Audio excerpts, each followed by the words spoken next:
సొంత గ్రామంలో మల్రెడ్డి రంగారెడ్డికి చుక్కలు చూపిస్తున్న నిరుపేద దళితులను ఆర్థికంగా ఎదగనీయకుండా తమ చెప్పు చేతల్లో ఉండాలనే విధంగా మల్రెడ్డి రంగారెడ్డి నియంత బుద్ధిని ఎండగడుతున్న తొర్రూరు గ్రామ దళిత కుటుంబాలు. తొర్రూరు గ్రామంలో దశాబ్దాల సమస్యలను పరిష్కరించి ఒక్కో దళిత కుటుంబానికి సుమారు ₹1 కోటి విలువ చేసే ఇంటి స్థలాలను దళితులకు కేటాయించిన ఒకే ఒక్క మా దేవుడు మంచిరెడ్డి మాత్రమే అని సగర్వంగా చెప్పుకుంటున్నారు.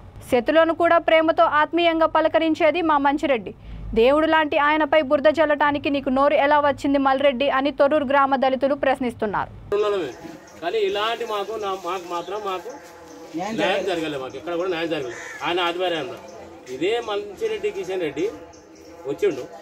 ఆయన లబ్ధి కోసమా ఏం కోసమా అనేది మల్రెడ్డి రంగారెడ్డి మంచిరెడ్డి కిషన్ రెడ్డి మీద లేనిపోయిన ఆరోపణలు మోపడం చాలా బాధాకరంగా అనిపిస్తుంది. ఎందుకు అనిపిస్తుంది మాకు బాధాకరంగా అంటే, మాకు 97 మందికి రైతులకు మాకు ప్లాట్ కేటాయించాడు మంచిరెడ్డి కిషన్ రెడ్డి సార్. మాకు ప్లాట్ కేటాయించాడు. మాకు ఇంటికి ₹1 కోటి చెందినట్టు. అందులో కూడా ఉమ్మడి కుటుంబం ఉన్న వాళ్ళు 4, 5 తండ్రికి ఉన్నవాళ్ళు అట్లా పోతే ఇంకా చాలా ఉన్నాయి. కాకపోతే ఏంటంటే మేము ఎక్కడ కూడా మేము గొడవలు పడ్డాలి. ఆయన రాజకీయ లబ్ధి కోసం ఆయన సార్ మీద లేనిపోను ఆరోపణలు మోపడం చాలా కష్టం, మంచిది కాదు, అది పద్ధతి కాదు, అది మానుకోవాలి. ఒకటి మళ్ళీ అట్లా పోతే 60 గజాల ప్లాట్లు మాకు వచ్చినాయి. 383 ఒకటి సర్వ నెంబర్లో 456 సర్టిఫికెట్లు వచ్చినాయి. 456 సర్టిఫికెట్లో వాళ్ళ ఇళ్లలో డ్రైవర్లకు కానీ వాళ్ళ ఇళ్లలో పని మనుషులకు కానీ వాళ్ళకు అనుకూలంగా ఉన్నోళ్ళవి కానీ వాళ్ళకి రాజకీయం గురించి పక్కా ఊరు బ్రహ్మణపేటలో రెడ్డిస్కి ఇచ్చారు ప్లాట్.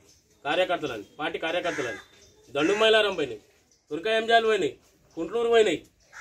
వాళ్ళ ఇళ్లలో పని చేసుకునే మనుషుల కడికలు పోయినాయి. అదే ఊరిలో మేము ఉన్నాం కదా, 383 సర్వ నెంబర్ల ఇన్ని ఎకరాల భూమి మేము కోల్పోతే మాకు 60 గజాల ప్లాట్లు కూడా ఆయన మాకు మోసడం చేయడం జరిగింది.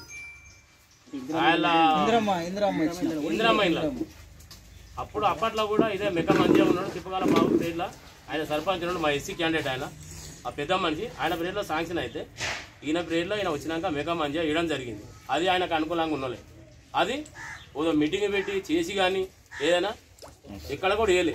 ఆయన ఇష్టం వచ్చినట్టు జేబులో పెట్టుకొని ఆయనకు నచ్చిన వాళ్ళకు గల్లి పంట పిలిచి ఇళ్ళకి పిలిచి ఇచ్చేసిండు. అంతే తప్ప కానీ లిస్టు ప్రకారంగా వచ్చింది కదా అని చెప్పి ఎక్కడ కూడా ఇచ్చేది.